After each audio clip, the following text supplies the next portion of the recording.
Welcome back to Spank Ranch Garage. It's another Saturday morning, and that means we got to go buy something on Marketplace to fix. So this morning I'm looking at a Ditch Witch trencher. It's 1820, I think. No engine, needs some work.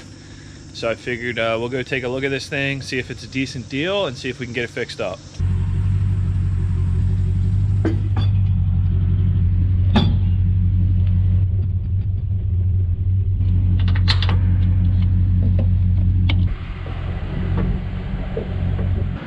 Good morning.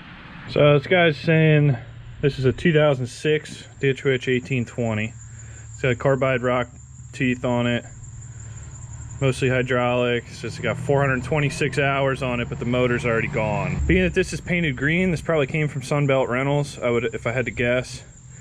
And they probably pulled the motor to put it on something else. So there's probably two problems with this. One, the engine's missing, and something else. But he's only asking 400 bucks for it. And as far as I know, those things typically sell for almost $3,000. Buy it, fix it, use it, get my work done, and then sell it, and then make additional profit. So it's really the way to go, but it does take some time. Let's go pick this thing up. All right, we've landed the unit. I took all the parts that weren't bolted on and put them in there. So I do have the fuel tank, the muffler, the pulleys, the whole side control. So I'm not sure yet what's missing. We will find out. Everything's been unbolted. And there's an open hydraulic connection here and here. It looks like maybe a hydraulic tank's missing, or maybe that is the tank and the fill plug's missing. I don't know. But yeah, this will be quite a project, but this is a really nice piece of equipment once it's up and running. She's pretty industrial. I mean, it looks like it's even got wheels that steer on it. Yeah, it's got a U-joint and steering. So it's not even a skid steer type. So yeah, I'll have to get some documentation online and start studying it, try to learn what's missing, what I can buy, and what I have to make. That's really going to be the name of the game here. How much stuff do I have to come up with from scratch versus what can I find and buy. I didn't film us loading it. People are weird enough with you come into their house on Marketplace. They don't need you filming for YouTube at the same time, so I totally respect that.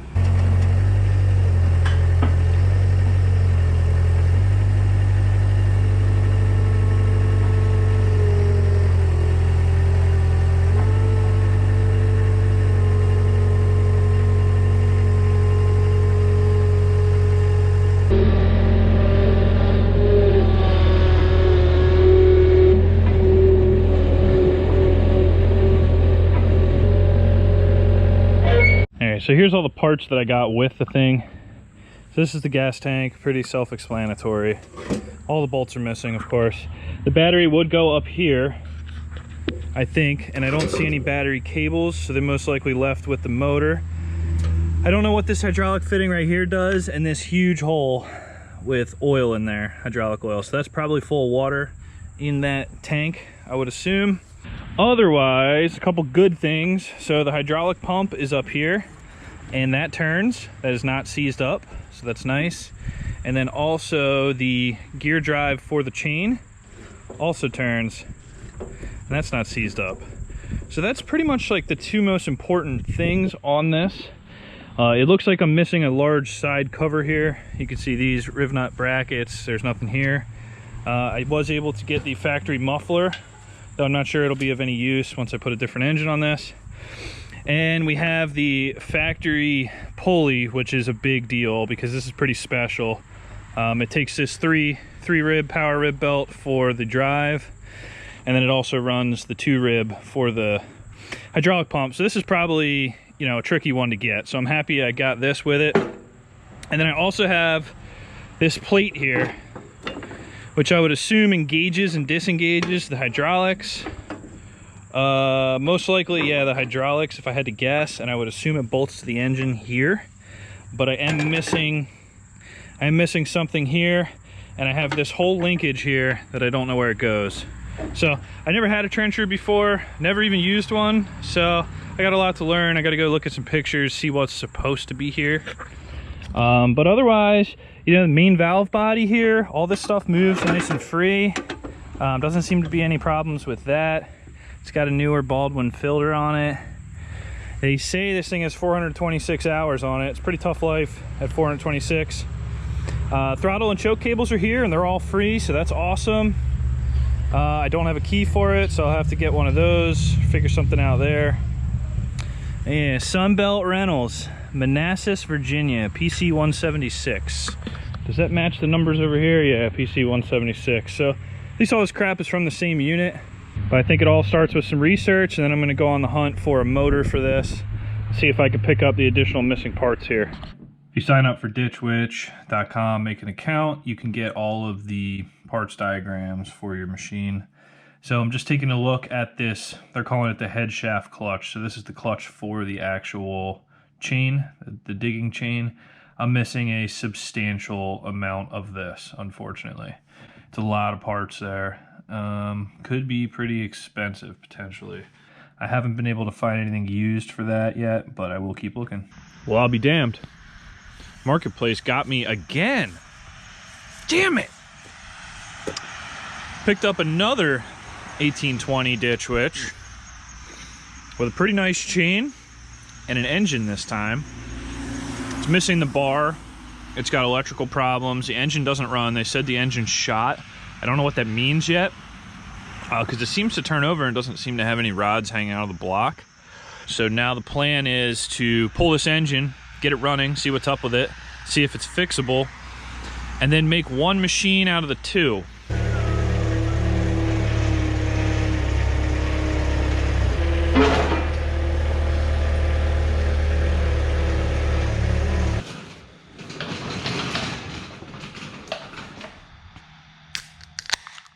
Let's see what I bought. We're already up to $850 on the project, and I haven't done anything yet other than put these pieces of crap in my front lawn. These damn things are heavy, and when they're not running, yeah, this thing's very hard to move. You can't push this by hand or nothing. I don't know what these weigh. I think they weigh like 1,200 pounds fully assembled. And man, when that's dead weight, they don't roll or anything, so you have to forklift them. Got the quote from Ditch Witch for like $700 for the clutch parts that I needed, the dipstick, not even this cover. I didn't even quote this, but everything else I needed was $700. Plus, I'd still need to buy an engine and this cover. So I think for 450 bucks, this is gonna, I got my money's worth out of parts for it already. And if I can make that engine run, that's a massive savings, and then I'll part the rest of this out. Giving this thing an initial look, it's got more hours than my green one does on it. It's been sitting out in the weather longer. Some of the hydraulics are locked up if the valves aren't moving and stuff. So this may be a better parts machine. So this here, this whole linkage, it drives and engages the actual chain to do the trenching. All of that is missing on mine, and it was like $300 just for this plate. Plus I need these pulleys, linkages, bushings. So that almost pays for itself there. Well, turns a full rev, doesn't seem to have any compression, and it's making some noise.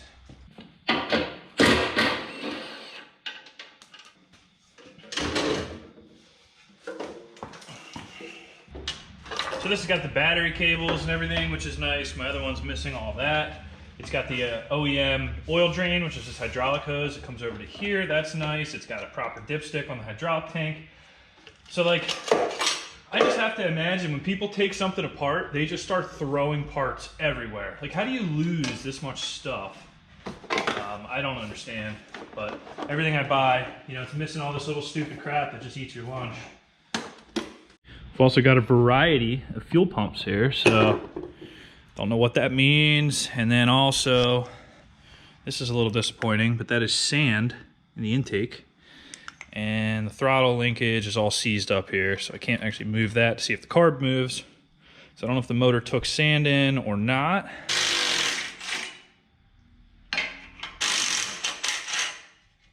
Which this guy wanted 1,200 bucks for this thing. I said, hell no, not a chance. I'll give you 300 for it, because I'm thinking I'm just going to buy it for the clutch assembly.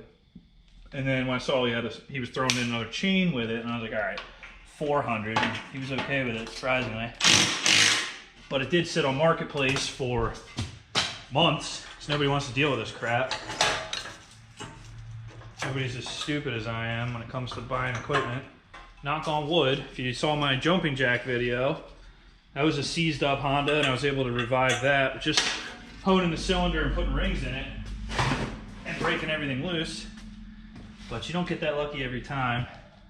Good pile of water and crap sitting on top of the exhaust valve. And this one here has evidence of that, though it's dried out. Which isn't the end of the world. If I have to pull the heads off, hone it out, clean up the valves and put it back together, I will.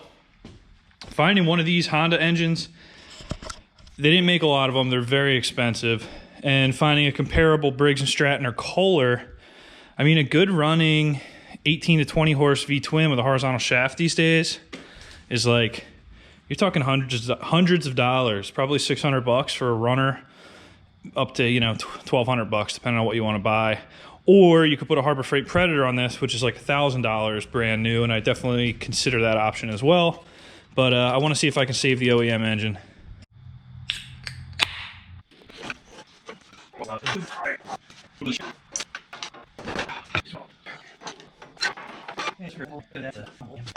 Every time I'm working on crap like this, I take a lot of pictures of the carb linkages. Not because I drink a lot of beers and I'm gonna forget. Well, I will, but the problem is, you know, I start this project, I might get pulled onto 5 other projects before this is done, and then I'm staring at all these linkages and springs, wondering how the heck this goes together.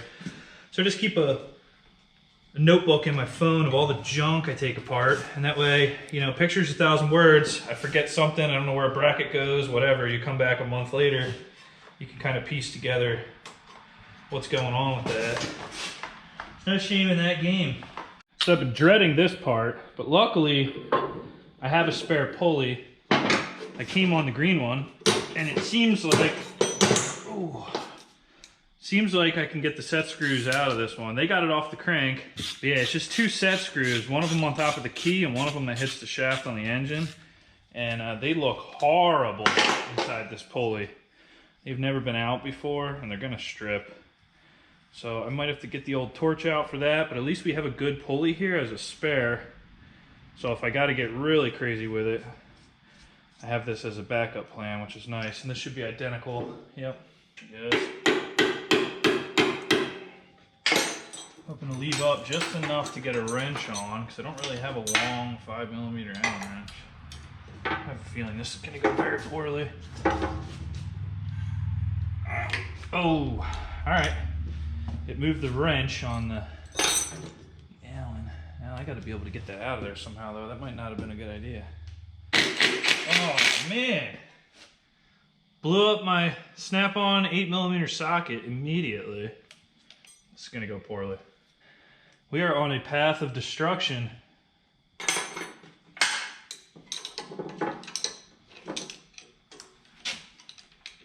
I should have thought about this more, and yeah, it's just gonna spread that wrench. Can't believe 8mm slipped on 8mm. Oof. Got a 6-point snap-on 5/16. Oh, this is gonna be the best it's gonna get. Let's see what happens here. Oh boy.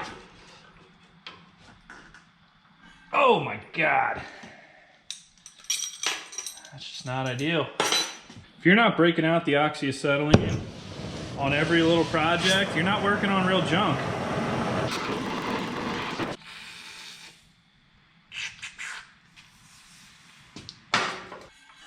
Oh, come on, dude. What the frick? Even if I didn't have a spare pulley, still nice.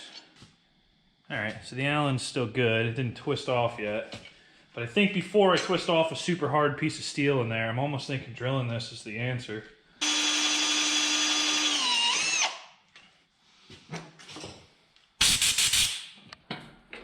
Take a look in there. For context, that's what we're dealing with. Anyway, I got the set screws drilled to where I'm comfortable. Wow, they're drilled as good as they're gonna be drilled. So let's get a puller on this thing, see if we can get it to budge.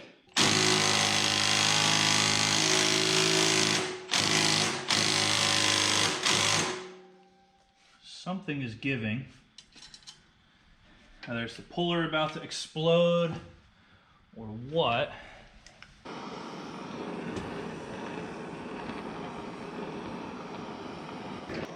So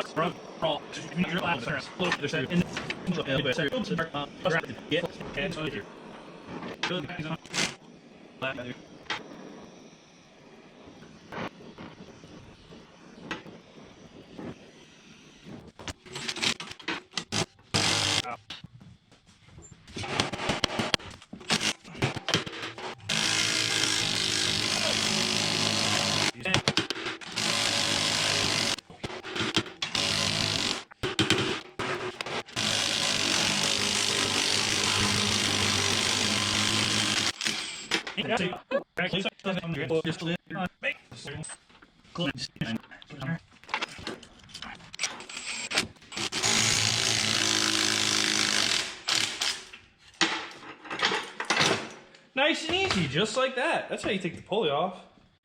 All right, crankshaft looks good, no damage to it. It needs a good cleanup, but I think we won. I think we won this battle, but I'm sure there'll be many more. It's funny they put a remote drain line on this, and it's like they still made it difficult to get to. Why even bother?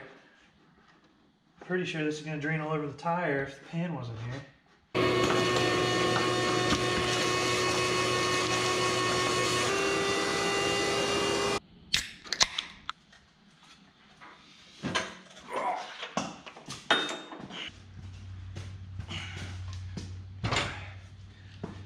All right, let's see what we got with this motor. All right, so the first thing I notice, this motor has head gasket leaks. You can tell by the blackness here on the fins. I see this all the time on the Colors. I've never worked on a Honda V-twin, but I'm thinking same thing. So knowing that this engine had water in it, I want to pull the heads anyway. So it just makes sense to put new gaskets in it, maybe mill them on the mill if they're warped or anything. But I think that'll give us a good start. So let me tear these cylinder heads off.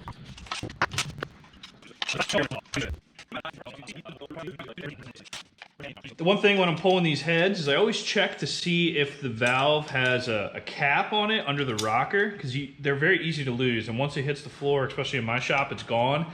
And the intake valve here, I just had this rocker off to check, and I got burned this way once on a Honda GX, so that's why I'm checking. So this is just, the rocker rides right on the valve, nothing special there, nothing to lose. But on the exhaust side, I can see it already. Right, we pull this exhaust side, you've got this little puck here. And it's a little valve cap that fits over the top of the valve, and the rocker presses on it. And the retainer, the spring retainer, is different for the exhaust and intake valves. So that's something to keep in mind. I've lost that before, and that will ruin your weekend. That's interesting. So the exhaust side bolts were finger tight. The intake side were stupid tight. That would explain the head gasket leak.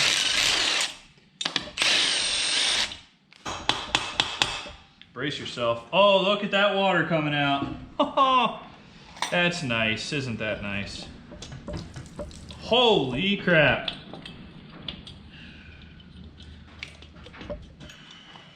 Ah, yikes.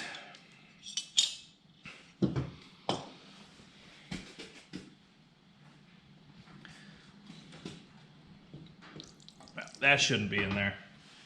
Damn. Yeah, bore's all toasted up. Oh man. Well, I've got the evidence of a blown head gasket here, but that has nothing to do with what we're dealing with now. So this is going to be a full engine teardown. There's no way around this. I got to do this right. Uh-oh. Hello, McQueen. You see what I'm seeing, boys? We're only moving one piston. This thing's got a broken rod. This may be way worse than I thought. This may not be a quick, easy fix motor. Clean it up and send it down the road. So, all right, this is getting interesting. Well, let's hope for different results on this side. I mean, this side has compression still, so it's probably still got a connecting rod. Same thing, exhaust side bolts were finger tight. The other side was very tight, so I don't know. This motor may have been hot a few times, or maybe it's just what happens to these Hondas. I don't know. Ugh, dang. All right, so at least this one's got a moving piston.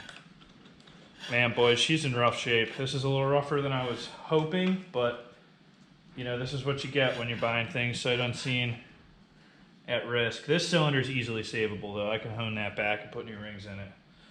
So I guess it's time to split the lower end and see what the damage looks like. Hopefully that rod didn't blow the camshaft out of it or anything else, but it's very unlikely.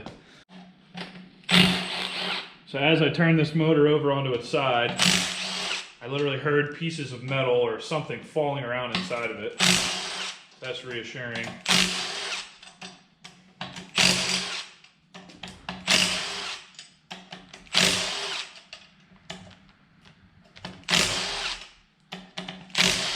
Now this engine does have an oil pressure switch that cuts the coils off if the pressure's not there, but I did see that these guys had a couple wires bypassed, and maybe that was part of it. Gotta kind of wonder how you blow one of these up at 600 hours. But nothing surprises me anymore. People are just bad at keeping stuff together. I don't know. I think these engines are very high quality, but they don't make it for some people. Scatter. All right, we got some scattering in here. It's got a Ditch Witch oil filter on it, which means it's probably original to this unit, which is sad. Maybe 600 hours on an oil change will do this to you. Well, that's connecting rod. And it's had a rough ride because it's beat up in multiple places, but I haven't seen anything really damaged in here yet. I want to get the cam out and make sure that's okay. It's not destroyed. Oh, those are some cool lifters there. All right, Honda, I see you. Man. All right, we got a lot of aluminum on the rod journal, and the piece caught the other rod, but it's not destroyed, and it doesn't look like it banged up the bore. No holes in the block.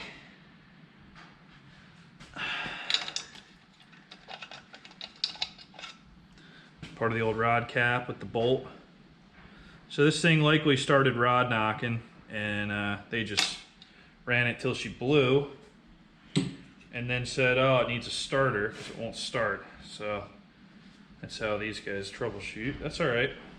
I think this is savable. If this crank is savable and that cylinder is not damaged, or I can bore it and put a bigger piston in it, I think we're gonna fix this motor.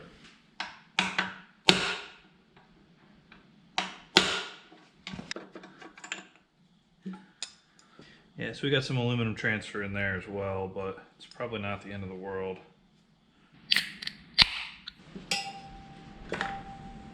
This thing's got a couple busted fins on it. I will buy a new one if it's available and cost effective, but I'm not going to go crazy with that.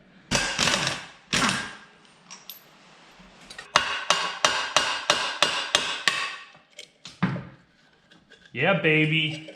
These magnets are really strong.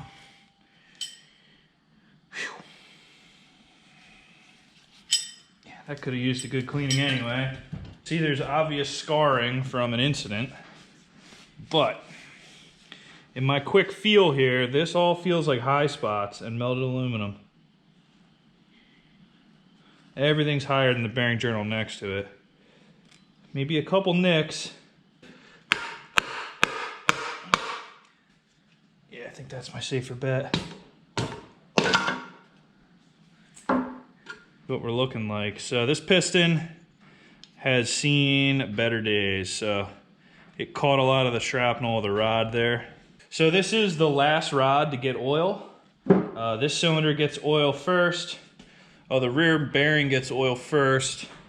Then this cylinder, then this cylinder. The other thing to check when you have an engine that blows apart like this, right? You got shrapnel flying around in there, is checking all the teeth on the cam gear. Usually it'll bust a tooth off. This one it did not, which is cool. The crankshaft side of it looks good as well. You just want to look over everything because that shrapnel went everywhere. And in this case, Jesus Christ. In this engine with the forced oiling, this is your oil pump here, oil filter. Here's your oil pickup. I'm going to take this apart, make sure this didn't suck up a bunch of parts. If you're going to break a rod, this is the best way to do it. So cool, there is a pickup screen on here. Now listen, right? This thing's jingling like a maraca. So I will have to pull this apart or maybe even buy a new one to try to fish all the broken pieces of rod out of here. But being that that's caught in this screen, I'm fairly confident this oil pump is in fine shape. So we'll take it from there. I was able to order pretty much all the parts I need. All the gaskets were no problem. They were in stock at E-Replacement Parts. They had one piston, so I bought that. I did not buy any rings. We're going to reuse the rings. I did go aftermarket for the connecting rods. Honda wanted like $107 a rod. And the more I think about it, the better I'd feel just replacing both rods since this one's a little torn up as well. So I did go aftermarket Chinese for the rods. Hopefully they're decent. I did get another fan because this one's busted up, missing teeth coming off, everything else. So that I also went aftermarket for. It's like 16 bucks, can't beat it. So hopefully those will be here in a couple days. I can get back to putting this motor back together. But in the meantime, I want to clean the rust out of these cylinders, get them honed, maybe get this block pressure washed, and get ready for the rebuild.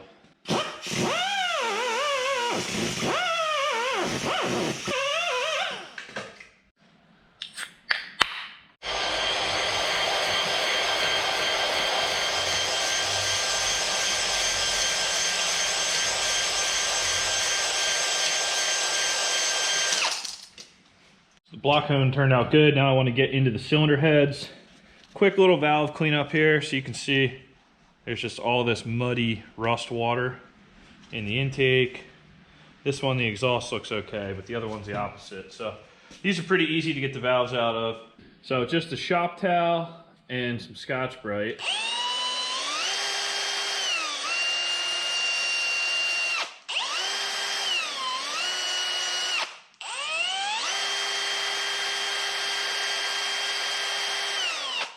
Quick little touch with the drill. Valve seating face is nice and shiny. We can lap it if we want to. You'll see, yeah, there's some corrosion and some pitting on the back of the valve, but I said this is an 18 horsepower, 600cc engine. This thing ain't working hard, so nothing has to be built like a race car here. Quick little cleanup with a wire brush. All the seats came up nice. Valves fit good. Look at the pile of turd on that bad boy. Nice. So the crankshaft cleaning went phenomenal. I mean, look at that. Looks like brand new. So a lot of guys may throw that crank away because of that aluminum on there, but the steel underneath is perfect. Sulfuric acid did a good job at eating it off. It did take a long time though, and you know, I did pick up like surface rust from splashing it around. So I'll Scotch-Brite the whole crank and get it ready, but this puppy's saved, and this was a critical part of saving this engine because if I had to buy a new crank, it wouldn't be worth it anymore. Decided to pull this screen out and inspect. Look at what we've got in the oil pump pickup. We got pieces of piston, we got all kinds of other crap, so just got to be thorough on this oiling system. One thing I did want to show you before I put it together is this O-ring bore right here. There's actually an O-ring that fits in here behind this gasket. This provides oil pressure to the front crankshaft bearing, which is also extremely important, so you got to make sure that's perfectly clean as well. You can tell the inside of this block is spotless.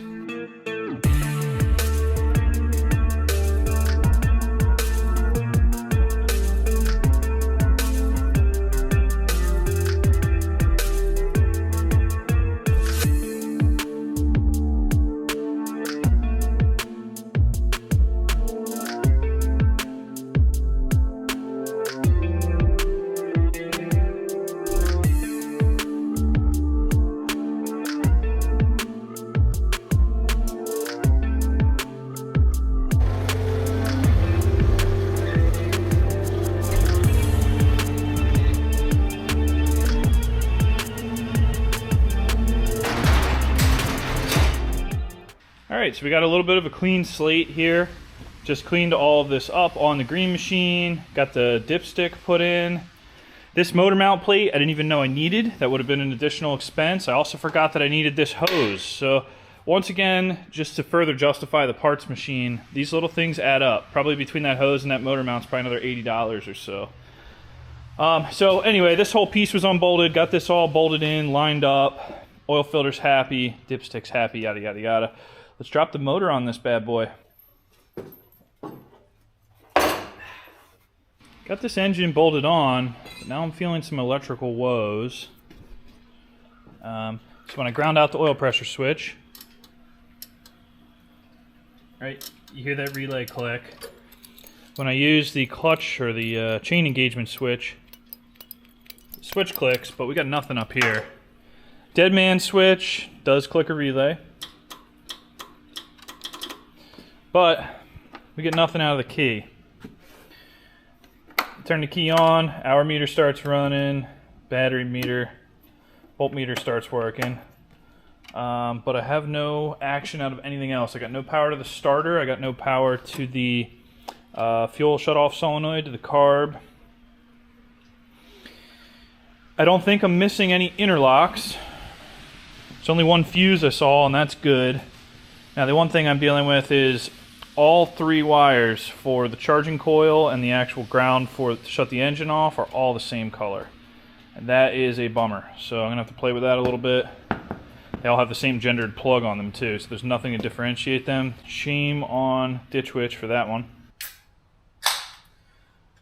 I'm looking at signals here, what I should have and what I shouldn't have, and I noticed there's this thing called a crowd switch, like a crowd of people switch, and a crowd relay.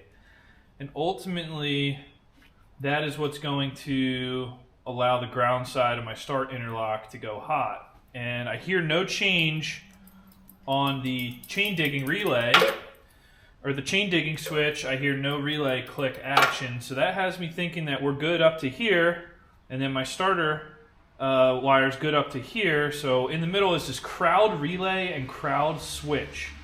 I need to understand what that is. I have no clue where that would be on this machine, what it does. Making progress. She cranks now. The chain or the interlock switch is working. I found out what the crowd switch is. The crowd switch is a micro switch that's underneath the travel lever here. So it's not this operator whatever the hell switch this is, operator presence switch or whatever. There's actually another switch down in this shifter. And listen. Not sure if you can hear that relay coming in and out or not, but it's slightly out of adjustment. You need to be a little bit in the forward direction to make it happy. And then, yeah. She cranks.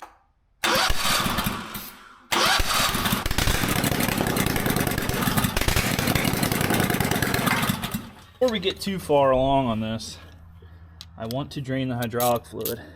Because it was sitting outside with no dipstick, I know that the hydraulic reservoir has water in it. And my thought is, since we haven't turned the hydraulic pump or moved any of the cylinders, that water should have all settled to the bottom of the reservoir. So I'm going to drain that. Oh yeah, that's straight water. Not even hitting the pan. Doesn't even matter. It's freaking water. What the fuck? Oh, ain't that something? And there comes a little bit of oil, some more water. Alright, so I guess it's safe to say it's 100% water then. That's not good. Yeah, these people just cause me a lot of pain in life. If they don't take a little bit of care, like after you rip the dipstick out, just stick something in there. Ugh. Pull the dipstick.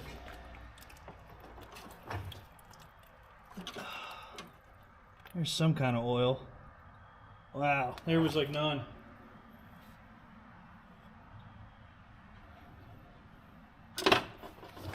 Now, I don't know how well that's gonna work. Now we're getting a little oil out of there. Oh God, what a mess. That's disgusting. Alright, a couple hours later, some big struggles. Big old struggles with the clutch situation here. I didn't realize that this whole entire part was missing from this unit. So you'll see that there is no bracket here, and I didn't think much of it. I figured maybe it's a lift point or something. Why somebody took that, beyond belief, don't know. It's supposed to be a linkage with a spring here that tensions this when you engage it. Right, like that. So I ended up making this out of a different piece of clutch I had laying around. But the belts are on and routed right, safety switches work, everything's awesome. I believe we're finally there with that kind of stuff. I buttoned the engine up, got the air filter on. I had struggles with the fuel pump. I'm on my second fuel pump. It's feeding out of the tank right now. I got to clean all this up. This tank isn't even bolted on, but we're to the point where we have a functional trencher that I can actually go kind of test. So I did the procedure for checking the hydraulic fluid, which is to turn these wheels all the way one way and lift the bar all the way up. That retracts all the cylinders. You check the fluid. I had to add about 1 gallon of hydraulic fluid. But anyway, she is feeling good.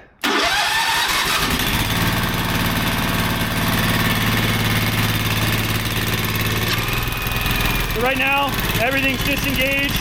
We can engage the hydraulics. All right. And now with our hand on this, we can steer left and right.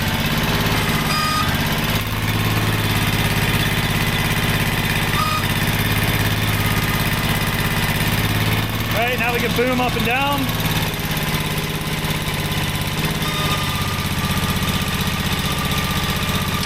So let's take it out back and put a hole in the ground.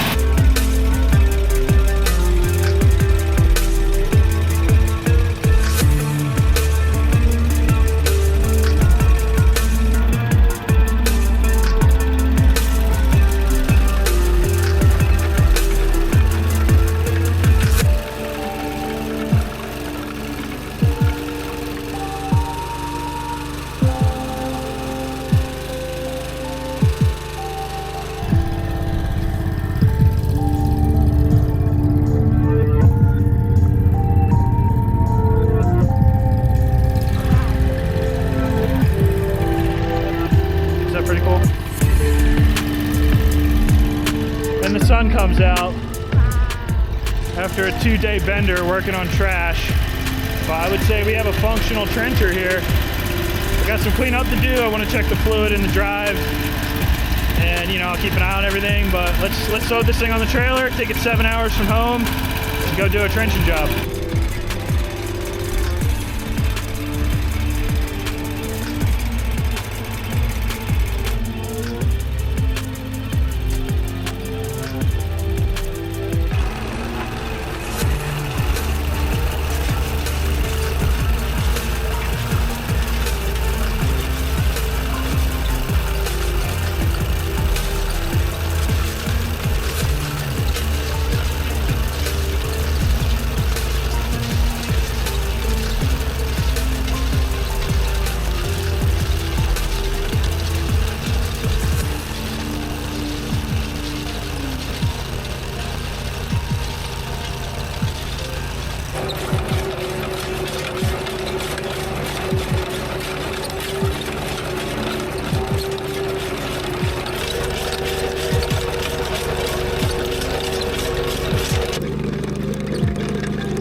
Well guys, we're back about 2 weeks later.